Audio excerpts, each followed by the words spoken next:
Cette histoire s'intitule « Une infirmière spécialisée ruine son mariage de 20 ans ».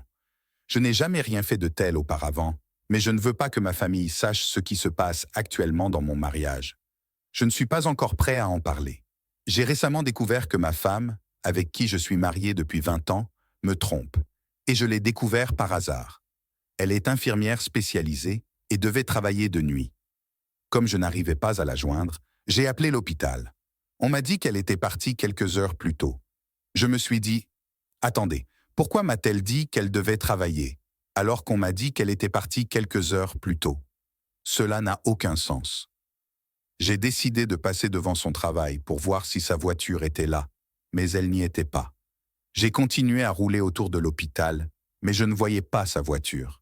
J'ai essayé de l'appeler à nouveau, mais rien. Je suis tombé directement sur la boîte vocale. J'ai donc laissé un message. J'ai essayé de ne pas paniquer, mais j'avais une sensation de malaise dans l'estomac.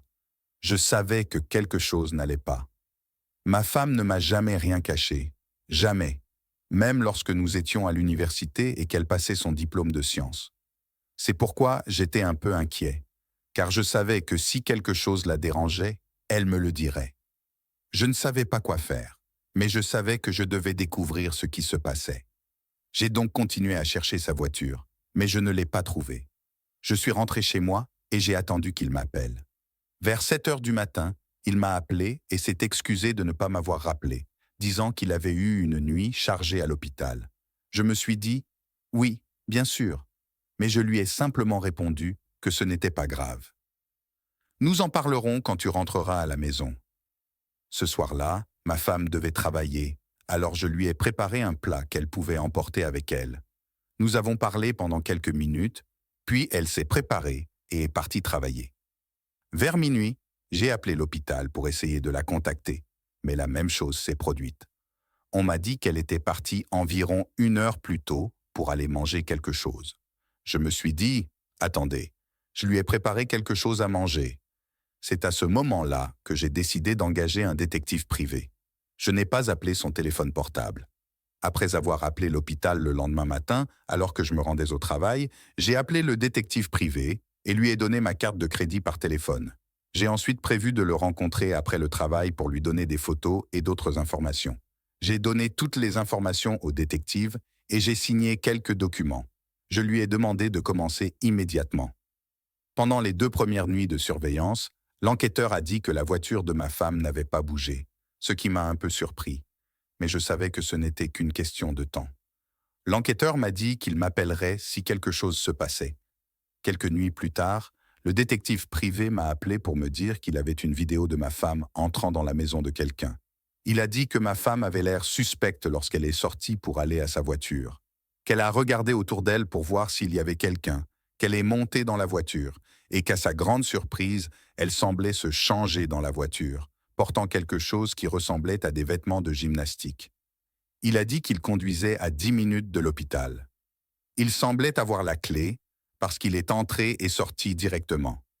L'enquêteur a dit qu'il restait là entre 45 minutes et 1 heure et qu'il partait ensuite.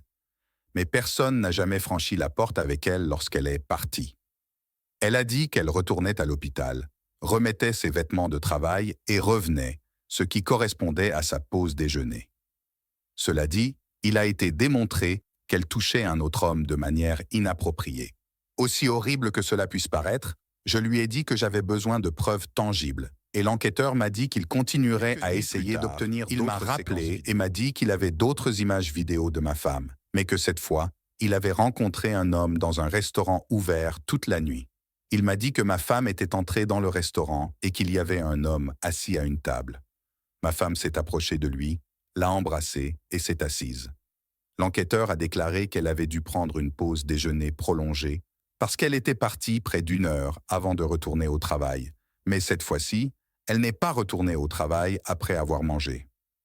L'enquêteur a déclaré qu'ils avaient tous deux pris des véhicules distincts et étaient retournés chez elle. Ils sont sortis de leur voiture, se sont approchés de la porte d'entrée et ont commencé à s'embrasser avant d'entrer. Après cette vidéo de surveillance, j'ai demandé au détective privé de tout compiler pour moi et de me faire savoir quand il aurait terminé. Les jours suivants, J'ai commencé à mettre de l'ordre dans mes affaires. Je voulais m'assurer que tout était réglé pour que je n'ai plus à m'inquiéter. J'ai rencontré mon avocat et je lui ai raconté ce qui se passait.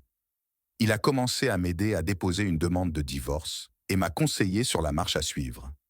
L'avocat de ma femme a essayé de faire annuler la demande de pension alimentaire, mais celle-ci a été rejetée par le juge qui m'a accordé une pension alimentaire pour 6 ans, d'un montant de 900 € par mois. J'ai été surpris d'obtenir quoi que ce soit. J'étais un homme libre. Je n'ai jamais eu de nouvelles de mon ex-femme et je ne l'ai jamais revue après l'audience de divorce. Dans les semaines qui ont suivi, le détective privé et moi sommes restés en contact. D'une certaine manière, il s'est avéré que l'homme avec lequel mon ex-femme avait une liaison était un policier marié. Lorsque mon ex-femme allait le voir, sa femme était absente pour des raisons professionnelles. À son retour, elle a découvert la liaison et l'a abattu. Il a survécu et elle attend son procès. D'après ce que j'ai entendu depuis que tout cela s'est produit, j'ai eu ma première dit « Je suppose que c'était une erreur coûteuse de sa part ». Je pense que c'est vrai ce qu'on dit. Il faut payer pour jouer. Je tiens à remercier tout le monde pour ses commentaires. Je ne savais pas qu'il existait ce type de forum où les gens partagent leurs détails les plus intimes et leurs échecs. Mais merci, je guéris et les revenus passifs m'aident. Si vous avez aimé la vidéo, merci d'aimer, de commenter et de vous abonner à la chaîne pour plus de contenu. J'apprécie sincèrement votre temps.